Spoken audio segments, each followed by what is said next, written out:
Chers internautes, bonjour. Nous sommes aujourd'hui en compagnie de Leslie Varenne. Bonjour Leslie. Bonjour. Alors vous êtes directrice de recherche à l'IVERIS, l'Institut de veille et d'études des relations internationales et stratégiques, et vous êtes notamment une spécialiste de l'Afrique. Merci de répondre à cette interview. Merci, oui, merci de me demander de répondre. Alors cette interview porte sur la situation politique ivoirienne en ce début d'année 2020, année des élections présidentielles en Côte d'Ivoire. Alors avec un point que beaucoup d'internautes ont noté, c'est que Laurent Gbagbo est toujours bloqué en Belgique suite à son procès à la CPI. Laurent Gbagbo qui aurait été, de l'avis de beaucoup, le principal opposant à Ouattara, le président sortant, s'il avait pu être en Côte d'Ivoire pour ces élections. Alors quelle est votre analyse de ce simple fait que Laurent Gbagbo soit toujours bloqué en Belgique à l'issue du procès? Bon, le fait que Laurent Gbagbo soit toujours bloqué en Belgique est absolument incompréhensible d'un point de vue du droit. J'avais appelé ça, lorsque ça a été fait, la jurisprudence de Gbagbo, puisqu'il a été acquitté. Donc il aurait dû pouvoir rentrer en Côte d'Ivoire. Tout à fait. La CPI qui fait un peu ce qu'elle veut et se moque un peu du droit, a considéré que il pouvait être encore bloqué en attendant un éventuel appel du procureur. Enfin, tout ça est assez incompréhensible d'un point de vue du droit d'abord, et on voit bien que c'est une stratégie politique. Je pense que Laurent Gbagbo est pas très bien défendu par ses avocats, parce que normalement ça aurait dû être un tollé, et pas seulement un tollé.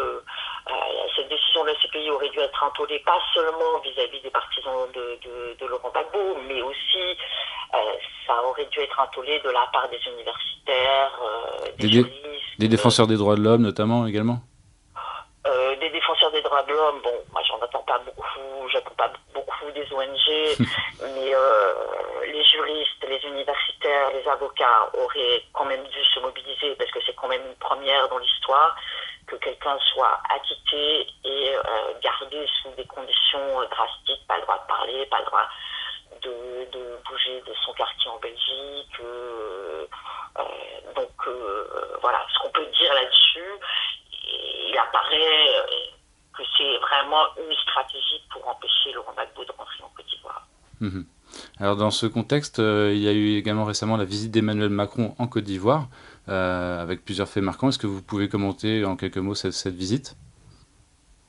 Alors, cette visite était incompréhensible à plusieurs titres, parce qu'on sait que c'est une année d'élection présidentielle extrêmement tendue. On sait aussi que les opposants réclament à corps et à cri une CEI indépendante pour avoir enfin des élections libres, crédibles, transparentes.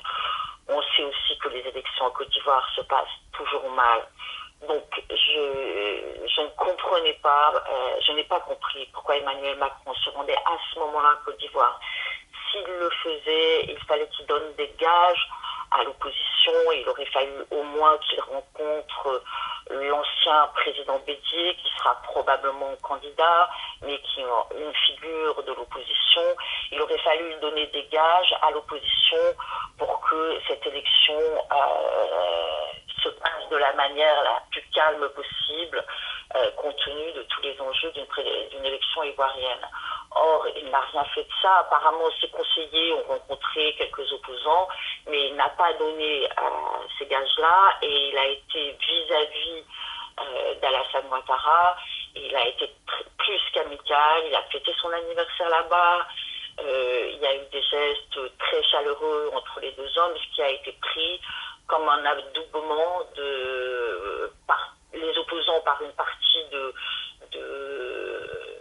la population ivoirienne, comme un adoubement d'Alassane Ouattara. À mon avis, compte tenu du contexte, à la fois du contexte ivoirien, mais aussi du contexte sous-régional, dont on parlera après si vous le voulez bien, c'est une erreur majeure. On sait depuis 2011 que dès que Alassane Ouattara se sent soutenu par la communauté internationale, il s'autorise à faire ce qu'il veut, il s'autorise à dépasser un peu les limites. Il y avait eu en 2018, la Commission européenne avait fait un rapport assez dur sur la Côte d'Ivoire. Là, le président Ouattara avait entendu, et après ce rapport assez dur, il avait donné des signes d'ouverture et il avait fait une amnistie. Alors, l'amnistie ne concernait pas tout le monde, puisqu'il y a encore des officiers de Gbagbo qui sont depuis 2011 qui sont dans les geôles et dans des conditions extrêmes. C'est très dur pour eux, c'est très dur pour leurs familles, qui sont encore dans les prisons ivoiriennes, mais il avait amnistié un certain nombre de personnes et il avait donné des signes d'ouverture. Là, après avoir été adoubé d'une telle manière par le président français, il a donné des signes de fermeture, et tout ce qui s'est passé après est le signe que Ouattara sent qu'il a eu une carte blanche pour faire ce qu'il veut en Côte d'Ivoire. Alors j'allais venir justement, il y a eu le mandat d'arrêt international qui a été émis contre Guillaume Soro, qui était son ancien allié justement au moment des troubles qui se sont passés, on va dire, du début des années 2000, pour faire simple, jusqu'à 2010-2011, au moment de la prise de pouvoir de Ouattara. Guillaume Soro, qui était un petit peu son général de bataille, donc il a émis un mandat d'arrêt international contre son ancien allié, qui a été président de l'Assemblée nationale, je crois. Oui, alors ça, si vous voulez, quand je suis la Côte d'Ivoire depuis très longtemps comme moi, ces faits-là s'inscrivent dans une histoire qui date de 1994, et c'était la succession à Houphouët-Boigny, que j'avais appelé dans mon livre à Bobo la guerre des diadoques. Vous savez, ces prétendants au trône de l'Empire d'Alexandre le Grand qui se sont déférés et qui ont déféré l'Empire pour avoir un morceau du trône. Et donc on rentre là dans tout ce qui s'est passé depuis 1994, les alliances, les mésalliances, les amis, les ennemis. Il faut savoir qu'en Côte d'Ivoire quand même, ils ont tous été à un moment donné amis, ennemis, ils se sont tous retournés. Donc là on a un nouveau retournement de l'histoire où un proche de Ouattara qui dit lui-même qu'il a déstabilisé la Côte d'Ivoire en 2002 pour Ouattara, c'est lui qui le dit. On a quelqu'un qui a participé à la mise en place d'Alassane Ouattara en 2011, qui se retourne contre lui. C'est à nouveau une guerre fratricide. Et là, c'est une guerre fratricide entre gens du Nord en plus. Alors Guillaume Soro, il est réfugié en France. Est-ce que vous pensez que ce mandat d'arrêt international, il sera mis à exécution ou par les pays notamment européens?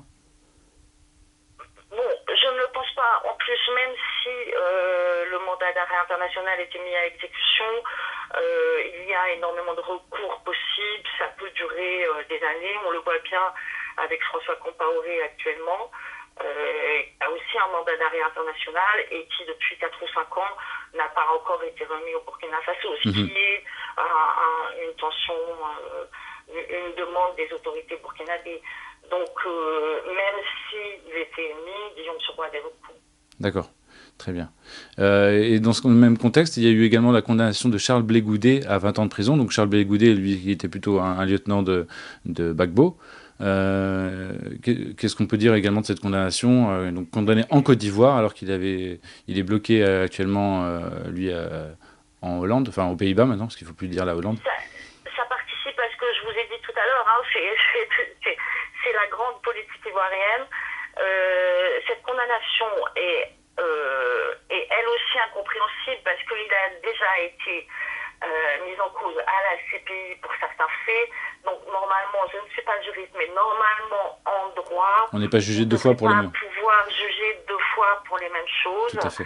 Donc on voit bien que c'est une stratégie pour éloigner tous les chefs de file ou les personnalités de cette élection de 2020. Ça fait quand même beaucoup. Donc une personne bloquée en France, une en Belgique, une aux Pays-Bas. Et alors dans ce contexte-là... Le président Bédier. Oui, voilà, c'est ce que j'allais dire, j'allais y venir. Quelle va être dans ce contexte la stratégie d'Henri Konan-Bédier du PDCI, lui qui a été un ancien, qui a eu un parcours assez particulier, qui a été à un moment allié qui s'est retiré au deuxième tour au moment de l'élection contestée de Laurent Gbagbo en 2010. Donc du coup, quelle va être sa stratégie aujourd'hui? Parce qu'il se semble plus très ami avec Ouattara aujourd'hui. Alors oui, il a été, voilà, ça fait partie de ce que je vous disais tout à l'heure, hein, et il a été ennemi de Ouattara, et ils ont tous été, à un moment donné de leur histoire, ils ont tous été en exil, que ce soit Ouattara, que ce soit Bédié, que ce soit Gbagbo, ils ont tous été à un moment donné ou de l'autre en exil. C'est vrai que Alassane Ouattara n'a pas tenu ses promesses face au président Bédié. Il avait dit je fais un mandat, après ce sera le tour du PDCI. Finalement, il fait 2 mandats et ça aurait dû être le tour du PDCI. Il n'a pas tenu ses promesses et là, le président Bédié ne lâchera plus. Je ne vois pas le président Bédié revenir avec Alassane Ouattara. Ça, c'est pas possible. Donc, la stratégie de Bédié, c'est s'inscrire dans l'opposition.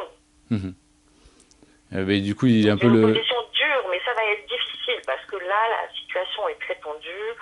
Au même moment où il y avait le mandat d'arrêt contre Guillaume Soro, il y a des députés qui ont été arrêtés. Il y a eu des personnalités du PDCI qui ont vu leur domicile encerclé par la police. Donc tout cela n'augure rien de bon pour cette année qui vient. C'est un contexte très tendu. Donc l'élection ne va pas pouvoir du tout être tranquille et il y a vraiment des risques malheureusement de violence. Alors, je ne l'espère pas, je ne veux pas le souhaiter, mais il faut absolument que la situation se détende parce que bien sûr qu'il y a la politique intérieure ivoirienne qui est ce qu'elle est, mais la Côte d'Ivoire est quand même un pays stratégique dans l'ensemble de la sous-région et on a des pays qui vont très mal avec une escalade de la violence au Burkina Faso, au Mali, au Niger et c'est là où l'erreur de Macron est beaucoup plus grave que ce qu'on peut penser, c'est-à-dire que si la Côte d'Ivoire est déstabilisée, c'est toute la région qui s'enflamme. Oui. Donc, et là, actuellement, Ouattara, il a un rôle. Raison garder et essayer de détendre la situation politique ivoirienne parce que la situation est extrêmement grave dans tous les pays du Sahel et on n'a pas besoin d'une Côte d'Ivoire qui s'enflamme. Vraiment, on n'a pas besoin de ça. Est-ce qu'on peut dire que le Ouattara applique une stratégie complètement opposée à celle de Gbagbo, qu'avait eu Gbagbo au moment des précédentes élections? Gbagbo avait été pour l'ouverture démocratique, y compris aux opposants armés, alors que là, Ouattara, il ferme le débat démocratique aux opposants qui devraient normalement pouvoir se présenter. Ouattara a une position antidémocratique, finalement. Ça avait été beaucoup reproché à Gbagbo, y compris dans son camp, de permettre à ses opposants armés, qui avaient mis un peu le Côte d'Ivoire à feu et à sang, de pouvoir participer aux élections. Ça lui avait été beaucoup reproché. Je ne sais pas si c'est la meilleure chose qu'ait faite Laurent Gbagbo sur ce sujet, et je ne sais pas si c'est la meilleure chose d'avoir signé des accords de Ouagadougou. Je pense qu'il doit le regretter parfois. Mais il est vrai que Laurent Gbagbo a toujours donné des signes. C'est lui qui permet à Bédié Ouattara de rentrer d'exil. Il ne faut pas l'oublier. Et aujourd'hui, on ne lui renvoie pas la balle. Voilà, il avait été très démocrate, certains diront trop démocrate, et peut-être trop naïf, diront certains, mais ça c'est un long débat. Que pouvait-il faire? Il était un petit peu pieds et poings liés, c'était assez compliqué. On ne peut pas refaire le match de toute façon. Une volonté de la communauté internationale d'organiser des élections, ouais. Elles avaient duré 10 ans, donc il fallait qu'il y ait des élections. Mais elles ne pouvaient pas se faire dans la situation où elles se sont faites en 2010, où le pays était encore coupé en deux, avec une partie du Nord tenue par les rebelles. Oui. Donc elles n'auraient pas, et Thabo Mbeki l'a souvent répété, les élections présidentielles n'auraient pas dû se tenir dans ces conditions-là. Et elles se sont faites, on sait ce qui s'est passé. Si vous voulez, il y a une leçon de l'histoire à tirer quand même dans cette affaire-là. C'est qu'en 2011, la France, mais pas seulement la France, les États-Unis, souvenez-vous, Obama qui avait appuyé Laurent Gbagbo pour même le FMI. Un poste de professeur d'histoire aux États-Unis. Il y avait l'ONU, les États-Unis et la France qui ont décidé de régler un conflit électoral de manière armée. Or, aujourd'hui, on s'aperçoit de quoi? Que rien n'a été réglé. d'Ivoire se retrouve dans une situation, je dirais pas pareil qu'en 2010, parce que le pays n'est pas coupé en deux, mais dans la même situation, avec les mêmes protagonistes, et c'est un peu une gifle à ceux qui ont décidé de faire la guerre en Côte d'Ivoire pour un conflit électoral. Mais alors espérons quand même dans ce contexte que les nombreux appels à la réconciliation nationale soient entendus, même si effectivement toutes les tendances politiques ne pourront pas forcément s'exprimer pendant ces élections. On va voir effectivement quelle va être la stratégie d'Henri Konan Bédié. Est-ce qu'il va pouvoir réunir derrière lui toutes les forces d'opposition? Ça paraît un peu compliqué. Oui, ça, il pourra. Non, il y a là en ce moment, justement, après le passage de Macron